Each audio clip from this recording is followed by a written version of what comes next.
Hello everyone, Nim here. Today's video is a collaboration with Tiana from TianaDIY. She drew this beautiful and very detailed doodle. Check out our channel to watch her color this doodle in. I'll be using pyrography to burn this picture into a piece of wood. The wood I'm using is bamboo. The original full-size print that I made was too big to fit on my piece, so I shrunk it to about 80% of its original size. To transfer the doodle onto the wood, I'm using carbon paper. All you do is put the carbon paper on top of the wood with the carbon side down, place the original picture on top, and trace the image with a pencil or pen. You can also transfer an image without carbon paper by drawing on the back of the original piece with charcoal, and then doing the tracing. If you don't want to ruin the original piece, you can just trace the picture without lead by just using the edge of the pencil. But the details are so fine and so many that I will be using the pencil with the lead, just so I know where I've gone over so I don't miss anything.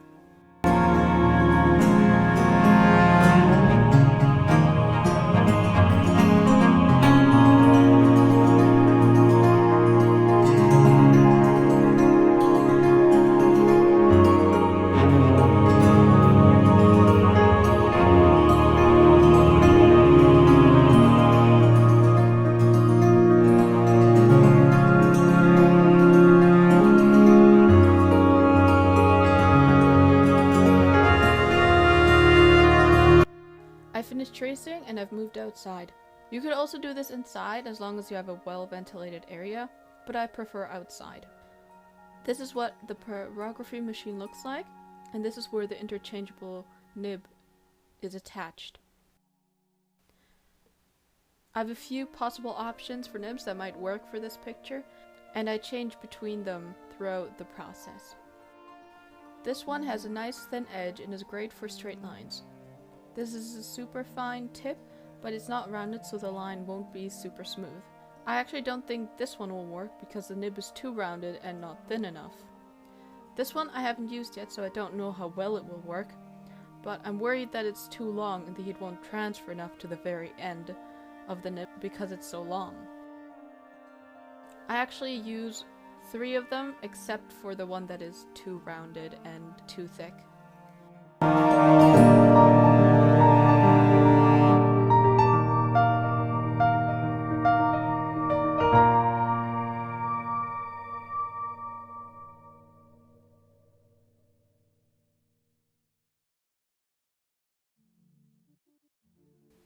At the beginning I was a little shaky because I haven't done this for a while, at least over a year for sure, and the tool gets very hot.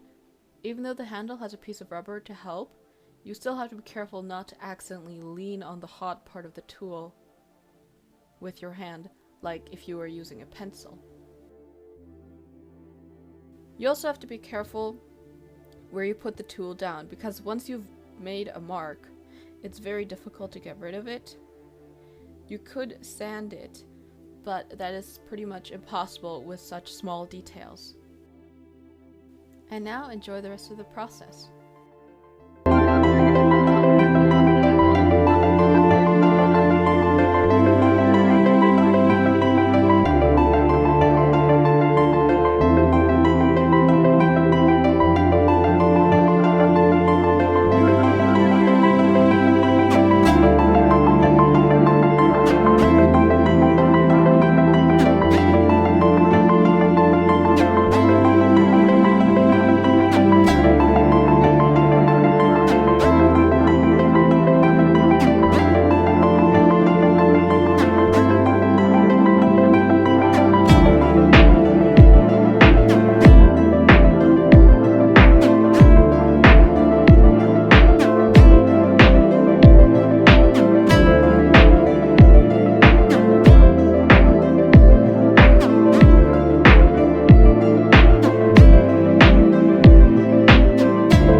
watching. If you're new to my channel, check out my other stuff. I do a variety of art videos, including acrylic pouring, portrait sketches, bullet journaling, and occasional product reviews.